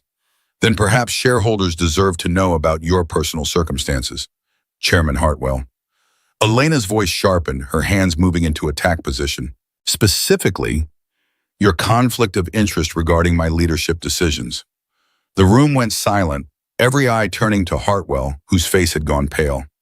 Elena advanced to her final slide, a detailed timeline of events. On November 15th, Hartwell Media, a digital marketing firm owned by your son Christopher Hartwell, submitted a proposal for a contract with Morrison Digital worth $1.2 million annually. As CEO, I reviewed that proposal along with 4 others from competing firms. Hartwell Media's proposal was rejected because it failed to meet our quality standards and client service benchmarks. On November 30th, you called the first informal board meeting to discuss concerns about my leadership. On December 20th, you formalized a motion for CEO removal. On December 24th, you moved the vote to Christmas Day, then to today, insisting on public proceedings. The timeline speaks for itself. Hartwell stood abruptly, his voice rising to a shout that Elena could not hear, but could see in his reddened face and aggressive posture. This is slander. My son's business dealings have nothing to do with my concerns about Miss Morrison's competence. Then why did you misrepresent our Q4 performance data to the board? Elena's response was ice cold. Patricia, James, when Chairman Hartwell presented revenue figures to you, did he mention that industry-wide performance declined faster than ours? Did he provide client satisfaction data? Did he explain that the 3 client complaints were based solely on prejudice against my deafness? Patricia Chen stood, her face flushed with anger that clearly was not directed at Elena. No, he told us you were losing clients due to communication failures. He said employee morale was suffering. He presented very different numbers than what you are showing us now. Because he was lying, Elena's voice carried absolute certainty, not mistaken. Not misinformed, lying, to manipulate this board into removing a CEO who made a business decision that negatively impacted his family's financial interests. That is corruption by any definition. The press gallery exploded, reporters shouting questions that overlapped into chaos. Hartwell was yelling at Patricia, at Elena, at anyone who would listen. His careful corporate demeanor shattered completely. The other board members were standing, arguing amongst themselves, the meeting dissolving into exactly the kind of public spectacle Hartwell had wanted, but not in the direction he had planned. Order, James Whitmore's voice cut through the case, his hands raised for silence. This is a serious accusation, Miss Morrison. Do you have documentation to support these claims? Elena placed a thumb drive on the table. Complete email chains, proposal comparisons, timeline analysis, and the minutes from board meetings where Chairman Hartwell misrepresented company performance data. All of it is documented and available for independent verification. Patricia Chen reached for the thumb drive, her expression grim. I move that we postpone this vote pending investigation of Chairman Hartwell's conduct. We cannot proceed with confidence when the person calling for CEO removal appears to have ulterior motives. I second that motion. James Whitmore's support was immediate. Chairman Hartwell, I believe you should recuse yourself from these proceedings. Hartwell's face had gone from pale to purple, rage and humiliation warring for dominance. Fine. Investigate all you want. But remember that Miss Morrison has been playing house with some working-class mechanic and his child for the past week. If you want to question someone's judgment and priorities, start there. The low blow landed exactly as Hartwell intended, shifting attention from his corruption to Elena's personal life. Reporters turned their cameras toward David, who sat perfectly still in the front row, his face carefully blank but his hands clenched white-knuckled on his knees. Lily looked confused and scared, pressing closer to her father. Elena's rage was volcanic, but she channeled it into glacial calm. My personal relationships are not subject to board approval. However, since you raised the issue publicly, let me be equally public in my response. Her hands moved as she spoke, signing along with her words so David could follow. Yes, I spent Christmas with David Brennan and his daughter Lily. They offered me kindness when my own family offered only rejection. They treated me like a person rather than a problem to solve. And they reminded me that success without human connection is just elaborate loneliness. She turned to face the press gallery directly, her voice carrying to every corner of the room. I am deaf. I am CEO of a $50 million company. I am in a relationship with a working-class electronics repair technician who has more integrity in his hands than most wealthy men have in their entire bodies. All of those things are true simultaneously, and none of them disqualify me from effective leadership. The only question before this board is whether they will choose competence over prejudice. The room erupted again, but this time the energy felt different, shifted in Elena's favor by her refusal to be shamed. Patricia Chen stood again, her expression resolute. I call for an immediate vote, not on CEO removal, but on Chairman Hartwell's resignation for conflict of interest and misrepresentation of company data. All in favor? 4 hands went up immediately, Patricia and James joined by 2 other board members who clearly wanted distance from Hartwell's sinking ship. Against? Only Hartwell himself and 1 loyalist raised their hands. The vote was 6-2, decisive and damning. Patricia's voice was firm as she addressed Hartwell directly. Your resignation is effective immediately. Please leave this meeting and the building. Hartwell stood frozen for a moment, the full weight of his public humiliation sinking in. Then he grabbed his briefcase and stormed out, shouldering past reporters who shouted questions he ignored. The door slammed behind him with enough force to rattle the glass walls. Patricia Chen took the chairman's seat, her assumption of authority seamless despite the chaos. Now, the original question before this board was whether Elena Morrison should continue as CEO of Morrison Digital Arts. I move that we vote to retain Miss Morrison and commend her performance over the past 5 years. The difficulties she has faced were manufactured by a corrupt chairman, not created by her leadership. I second. James Whitmore's support was immediate and firm. All in favor of retaining Elena Morrison as CEO? Patricia's voice carried hope and determination. 5 hands rose. Only Hartwell's former loyalist abstained, too compromised by association to vote either way, but unwilling to commit to opposition. The vote was 5-2 in favor, decisive enough to silence any future challenges. Motion carries. Patricia's smile was genuine. Miss Morrison, congratulations. This board owes you an apology for the stress and humiliation of these proceedings. Your grandfather would be proud. Elena felt her knees weaken with relief so profound it was almost painful. She had won, against corruption and prejudice and her own family's attempts to undermine her. She had won. The press gallery erupted in questions, cameras flashing, reporters swarming toward her for quotes and reactions. But Elena's eyes found David across the room, saw him signing with tears streaming down his face. I am so proud of you. The rest of the meeting blurred past in a haze of legal formalities and press interviews. Elena answered questions with the same controlled competence she brought to every professional interaction. But part of her awareness stayed fixed on David and Lily, waiting patiently in the observer section. When the official proceedings finally ended and the press began to disperse, Patricia Chen approached Elena privately. I am sorry. The older woman's face held genuine regret. Hartwell lied to all of us. I should have questioned his data more critically instead of accepting his narrative about your struggles. You deserve better from this board. You gave me better today. Elena's response was gracious despite exhaustion. Thank you for standing up when it mattered. Your speech about disability and innovation, that will be quoted in business schools for years. Patricia's smile was warm, but the part about success without human connection being elaborate loneliness, that is the truth everyone needs to hear. Do not lose that perspective as you move forward. Elena nodded, unable to trust her voice for a moment. Patricia squeezed her shoulder and left, and finally Elena was free to cross the room to where David and Lily waited. The little girl launched herself at Elena's waist with enough force to make her stumble, and David's arms came around them both in an embrace that felt like coming home after a war.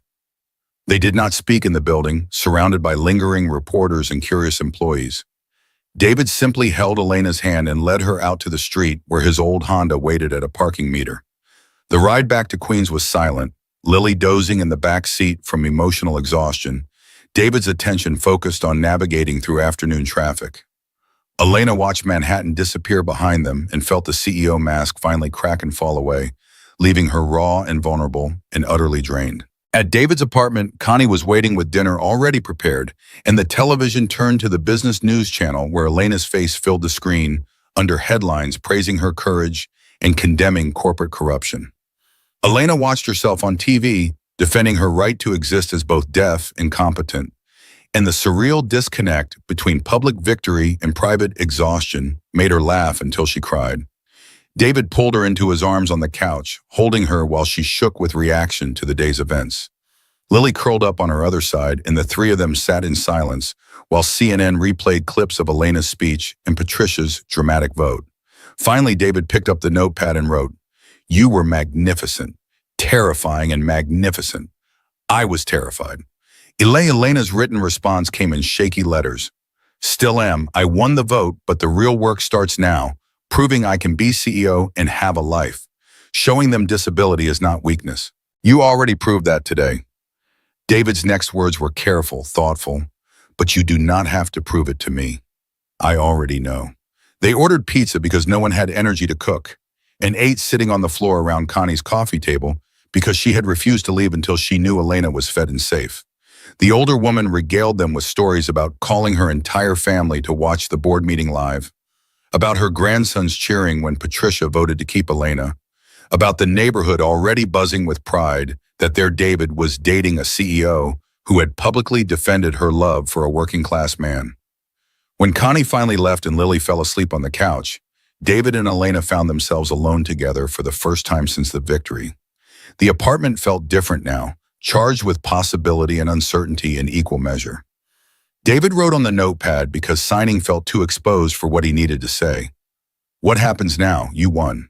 You are CEO again, which means you go back to your real life. This is my real life." Elena's response was immediate, fierce.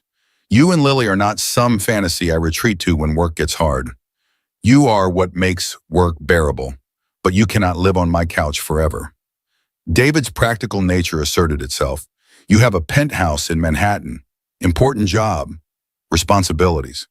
I live in Queens in a 2-bedroom apartment I can barely afford. We exist in different worlds, Elena. Then we build a bridge between those worlds." Elena took the pen back. "I do not want to choose between being CEO and being with you. I want both, and I am going to figure out how to have both." The conversation stretched late into the night, both of them working through logistics and fears and hopes with the careful attention of people who knew what they were risking. By the time they finally retreated to separate rooms, exhausted and emotionally wrung out, they had agreed to date properly. No more living on David's couch. No more avoiding the class differences that made their relationship complicated. Just honest effort to see if what they felt could survive the reality of their vastly different lives. The next week tested that agreement in ways neither had anticipated. On January 4th, David came to Elena's penthouse for the first time, arriving in his work clothes because he had come straight from his repair shop. Elena watched his face as he took in the 3,000 square feet of luxury minimalism, the floor-to-ceiling windows overlooking Central Park. the designer furniture, and original artwork that cost more than most people's cars. His expression was carefully neutral, but she saw the way his shoulders tensed, the discomfort of someone out of their element and aware of it. "This is bigger than my whole building." David's voice carried wonder mixed with something that might have been intimidation. "Elena, I knew you were wealthy, but this is different level. It is just space." Elena tried to minimize the gap between them. "Expensive, empty space that I barely use." They ordered Chinese food because Elena's kitchen had almost nothing in it, evidence of a life lived entirely through restaurants and catered meals. They ate at her massive dining table that seated 12, and the absurdity of two people with takeout containers at a table designed for elaborate dinner parties made them both laugh. But underneath the laughter was tension neither wanted to name, the reality that their lives operated on such different scales that bridging the gap might require more than just willingness. On January 6th, Elena visited David's electronics repair shop in Astoria. The storefront was small and cluttered with broken devices waiting for attention, the walls covered in handwritten price lists and faded posters about recycling electronics. David worked alongside two other technicians, all of them dressed in matching polo shirts with the shop's logo embroidered on the chest. Elena watched him repair an elderly woman's radio with infinite patience, explaining each step in simple terms, charging only $20 for 2 hours of work that barely covered his costs. After the woman left, clutching her restored radio with tears of gratitude, Elena confronted him. "You lost money on that repair. The radio is worth maybe $10. You charged $20 and spent 2 hours. Mrs. Chen is on fixed income." David's signs were defensive. Her husband gave her that radio before he died. "I gave her back his voice. That is worth more than profit margin." The contrast between David's definition of valuable work and Elena's corporate understanding of profitable business should have created friction. Instead, Elena found herself reconsidering everything she had built her career on. "I spent 10 years building a company worth $50 million. You spent 2 hours giving a widow back her husband's voice. Tell me who did more valuable work today." The question hung between them, sincere rather than rhetorical. David's expression softened. "Different kinds of value. Both matter. You employ 40 people who feed their families from their paychecks. I make 10 repairs a week that bring people small moments of joy.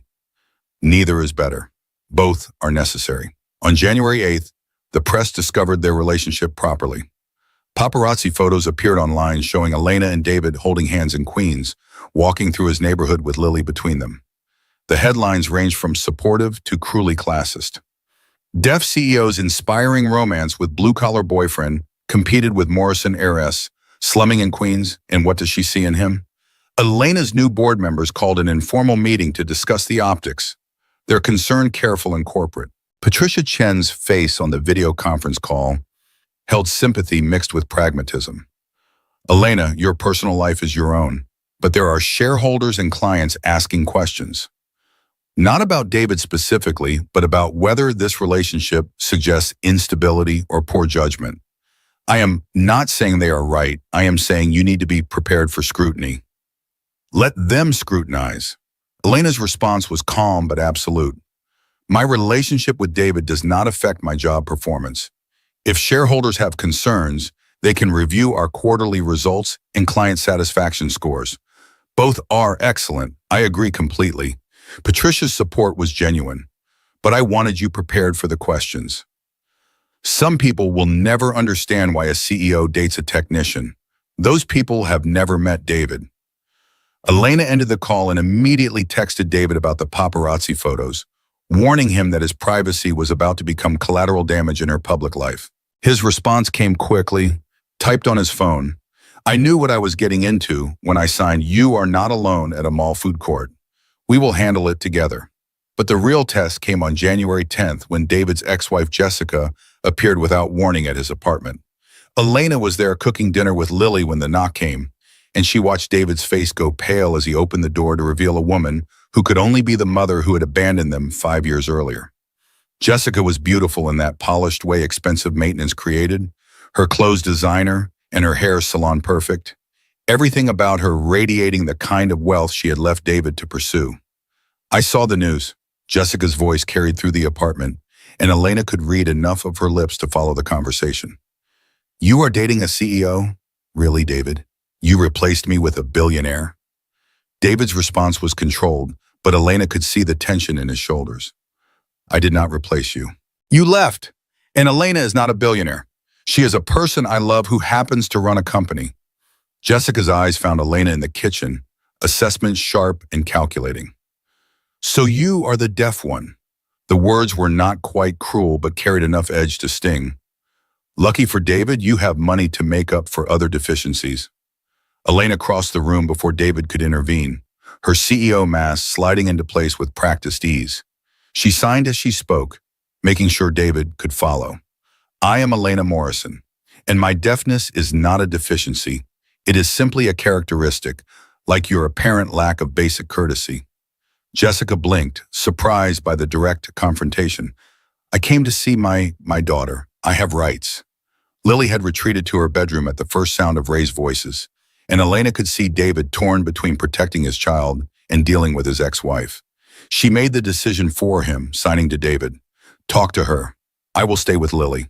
In Lily's bedroom, Elena found the little girl curled up on her bed with her stuffed animals, tears streaming down her face. The child's voice was small and scared. Is my mommy taking me away? I do not want to go with her. I want to stay with Daddy and you. Elena pulled Lily into her arms, holding the trembling child close. No one is taking you anywhere you do not want to go. Your daddy will make sure you are safe, I promise. But what if she makes him go with her? What if they get back together and you leave? Lily's fear was raw and honest in the way only children could manage. I am not leaving. Elena signed the words so Lily could see them clearly. Whatever happens with your mother, I am not leaving you or your daddy. You are stuck with me now. The confrontation in the living room lasted nearly an hour, David's voice rising and falling in argument Elena could not fully follow. When Jessica finally left, slamming the door behind her, David's face was drawn with exhaustion.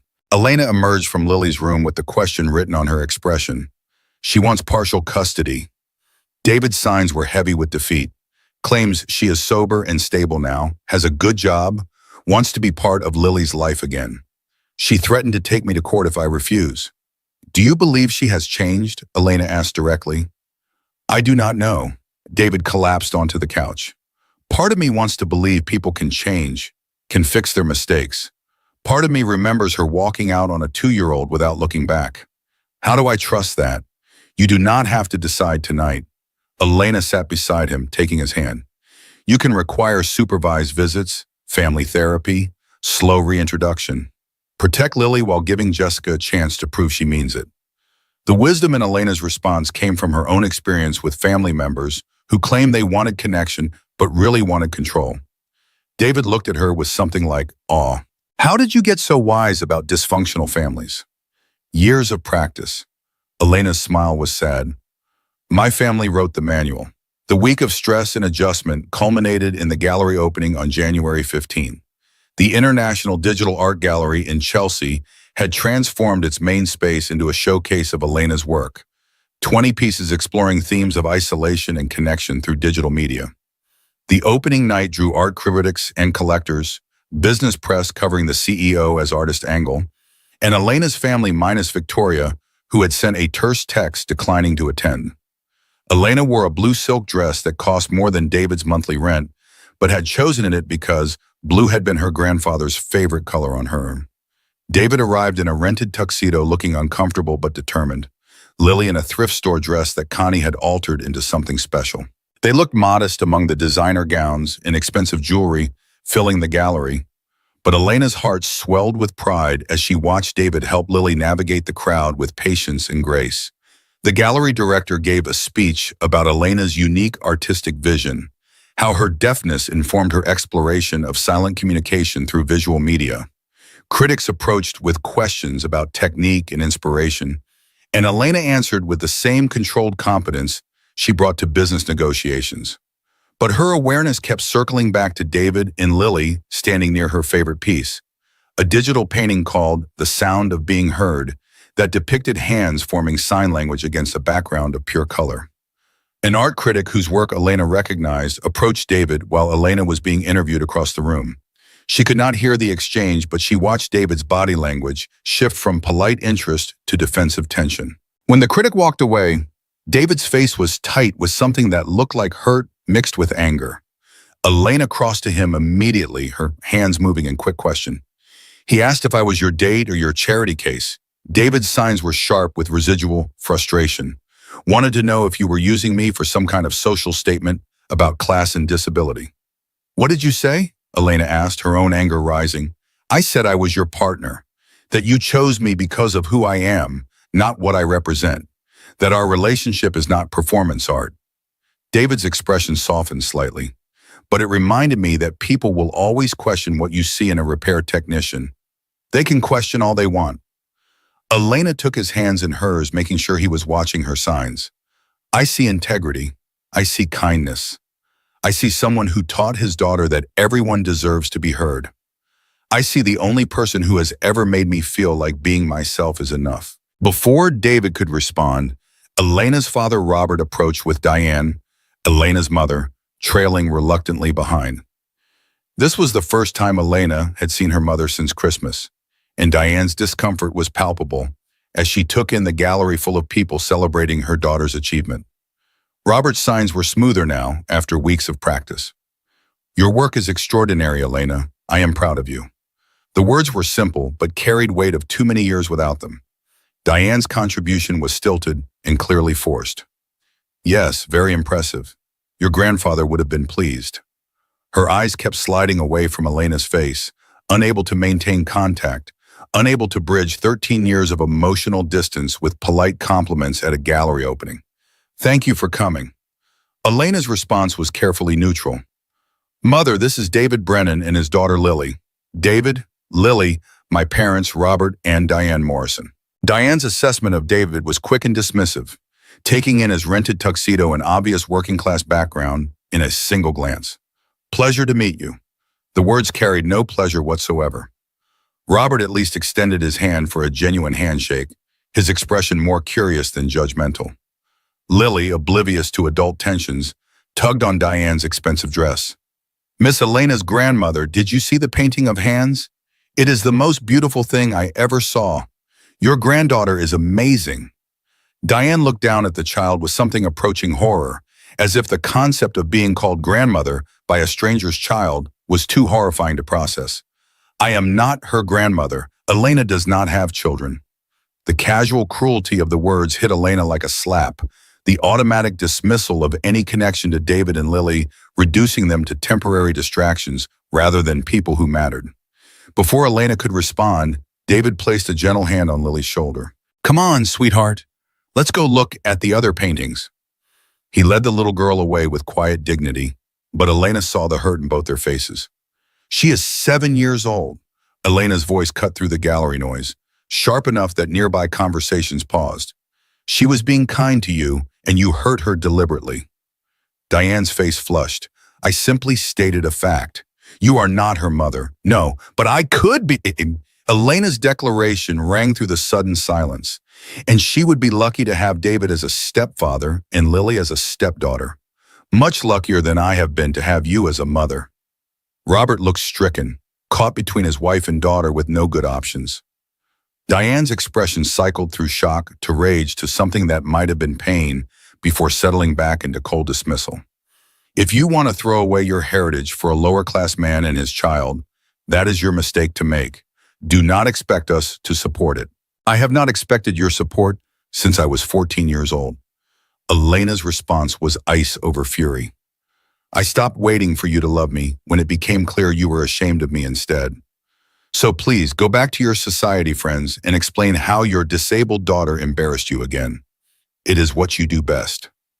Diane turned and left without another word, her heels clicking across the gallery floor. Robert hesitated, his face anguished. Elena, I am sorry. She does not know how to be different than she is. Then she never will. Elena's signs were final. Because I am done trying to earn love from people incapable of giving it. Robert nodded slowly, acceptance and regret mingling in his expression. I will work on her. On us. You deserve better. He followed his wife out, leaving Elena standing alone in the middle of her triumph, surrounded by strangers celebrating her art while her family walked away again. David appeared at her elbow, concern written across his face. "Are you okay?" "No, but I will be." Elena leaned into him, letting his solid presence anchor her. "Where is Lily?" "With Connie. She came to support you." David gestured toward the gallery entrance where Connie stood with Lily, the older woman already distracting the child with descriptions of the artwork. The gallery director called for attention, requesting Elena make a speech about her work. She stood before the crowd of 200 people, hands trembling until she slipped on Lily's knitted gloves for courage, and began to sign while the ASL interpreter translated her words. "Thank you for celebrating art with me tonight, but I want to talk about more than paintings. When I lost my hearing at 14, I lost more than sound. I lost my voice in ways that had nothing to do with speaking ability. Society said I was broken, that I should adapt to the world rather than expect the world to adapt to me. I spent 13 years proving I was not broken by building a company, winning awards, becoming a CEO." She paused, looking directly at David, but I was still silent inside, because I could not connect, could not let anyone close enough to hear my heart. Then I met two people who did not care about my achievements. They cared about me. They taught me that silence is not lack of sound. It is lack of being heard. And they hear me. Not my voice. My heart. The crowd applauded, cameras flashing, but Elena's attention stayed on David and Lily, the two people who had given her back her voice in ways that had nothing to do with ASL or lip reading or expensive interpreters. The rest of the evening blurred past in interviews and sales and congratulations, but the core truth remained.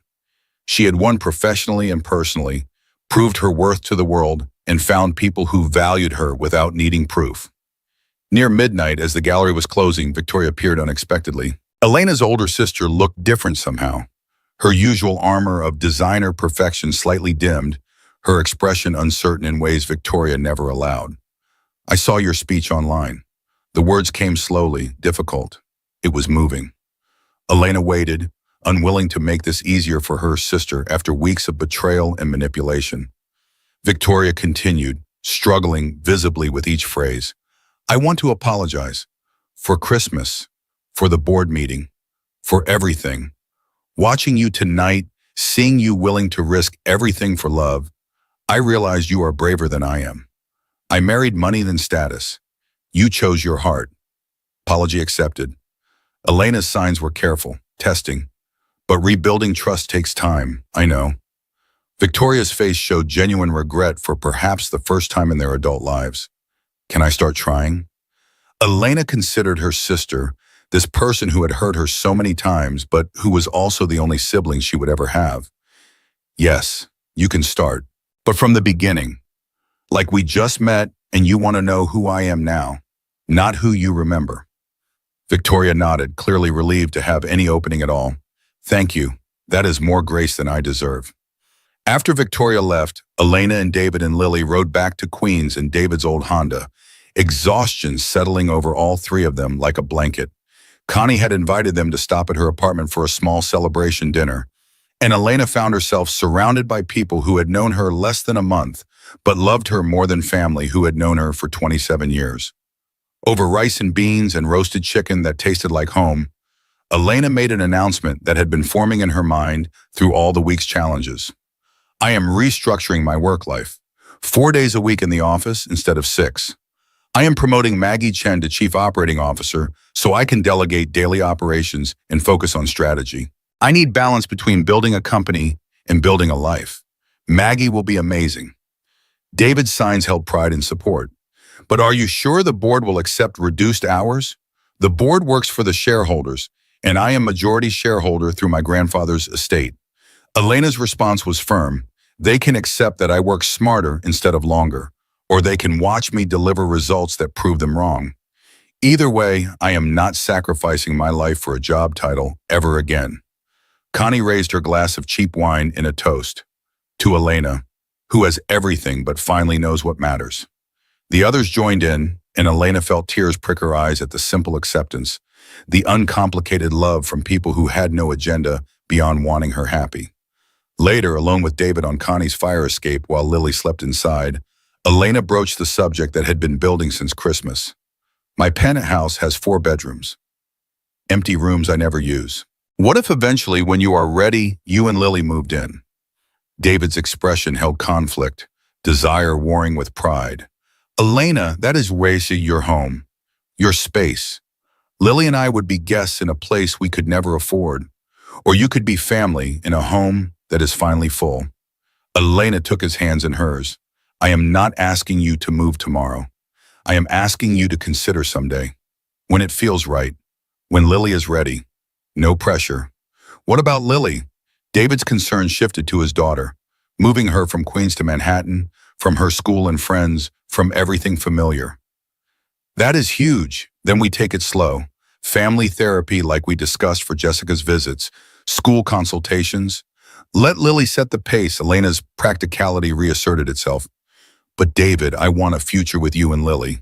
Not someday vaguely, specifically. I want to build a life together, whatever shape that takes. David pulled her close, his face buried in her hair, and Elena felt his tears wet against her neck. I love you. I should have said it before now, but I was scared. Scared you would realize I am just a repair technician who can barely afford rent. Scared you would leave when the novelty wore off. I love you too. Elena signed the words against his chest. And I am scared too. Scared I will fail at being part of a family because I never learned how. Scared Lily will decide she does not want a deaf stepmother. Scared we are too different to make this work. But you taught me something important. Fear is not a reason to quit. It is just proof that something matters enough to be worth the risk. They sat together on the fire escape watching snow begin to fall over Queens, and David signed against the cold air. They say love conquers all. I do not believe that, but I believe love gives you reason to conquer anything, and that is enough. 6 months later, Elena stood in her Morrison Digital Arts corner office watching the June sun paint Manhattan gold. Maggie knocked and entered with quarterly reports showing revenue up 12%, employee satisfaction at record highs, 3 new major clients signed. The company was thriving under Elena's new work-life balance, proving that a CEO who had a life outside the office made better decisions than one who treated the job as identity. David's electronics repair shop had expanded to 3 locations, all in Queens, employing 7 technicians total. Elena had connected him with corporate clients who needed reliable IT repair services, but David had insisted on maintaining his walk-in business for neighborhood residents who could not afford big companies. His success came from integrity rather than exploitation, and Elena loved watching him build something meaningful on his own terms. Every Sunday, they gathered at David's apartment for family dinner, a tradition that now included Connie and her grandchildren, Robert, who was slowly rebuilding relationship with Elena, Maggie and her partner, and occasionally Victoria, who was learning to be a sister rather than a judge. The apartment was crowded and loud and filled with the kind of chaotic love Elena had dreamed about as a child. Jessica's supervised visits with Lily happened twice a month, the little girl slowly learning to trust that her mother would not disappear again. Family therapy helped all of them navigate the complicated dynamics of a child with 2 mothers who loved her differently.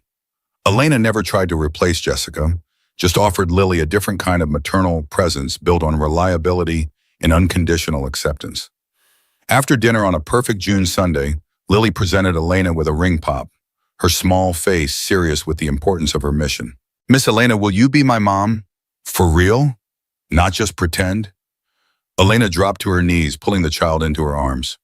Yes, but we will do it right. Adoption lawyers, proper process, making sure it is what you really want. Because this is forever. And will you marry Daddy? Lily's question carried hope and certainty in equal measure. Elena looked up at David, who stood watching with tears in his eyes. If he will have me. David crossed to them, kneeling beside his daughter, pulling a modest ring from his pocket. He had been saving for 3 months, and the ring was small, but perfect. A simple band with a tiny diamond that represented everything they had built together. Elena Morrison, CEO, artist, survivor, love of my life. His voice shook with emotion. Will you marry a repair technician from Queens who adores you? Yes. Elena spoke and signed simultaneously. 1,000 times yes. The wedding planning began immediately. Elena suggesting the Plaza Hotel before David countered with Connie's backyard. People will judge, Elena had warned. Let them. We are not marrying them. So Connie's tiny Queens backyard it was, small and meaningful and exactly right. But before the wedding could happen, Elena had one more piece of unfinished business. She started volunteering at a community center in Queens that served deaf and hard-of-hearing residents. One evening, she saw a young woman sitting alone in the corner, crying silently in that particular way deaf people cried when they forgot anyone might be watching. Elena recognized the devastation in her posture, the defeat in her shoulders. She crossed the room and signed, "Are you okay?" The young woman looked up, shock and hope mingling in her expression. Elena continued, "I am Elena. I am deaf too. Whatever happened, you are not alone." The woman, Maria, had just lost her job. They said deaf people could not do customer service, that communication barriers made her unemployable. Elena felt rage on her behalf mixed with recognition of her own past struggles. "They are wrong. Come to my office Monday morning. I am hiring. You do not need experience. You need opportunity, and I am giving you one." Maria's tears shifted from despair to gratitude, and Elena felt something complete in her chest. She had been given a second chance by a stranger in a mall food court who signed "Come home with us." Now she was passing that gift forward, creating the opportunities she wished had existed for her younger self. Christmas Eve arrived exactly 1 year after the night Elena had sat crying alone in Oak Ridge Mall.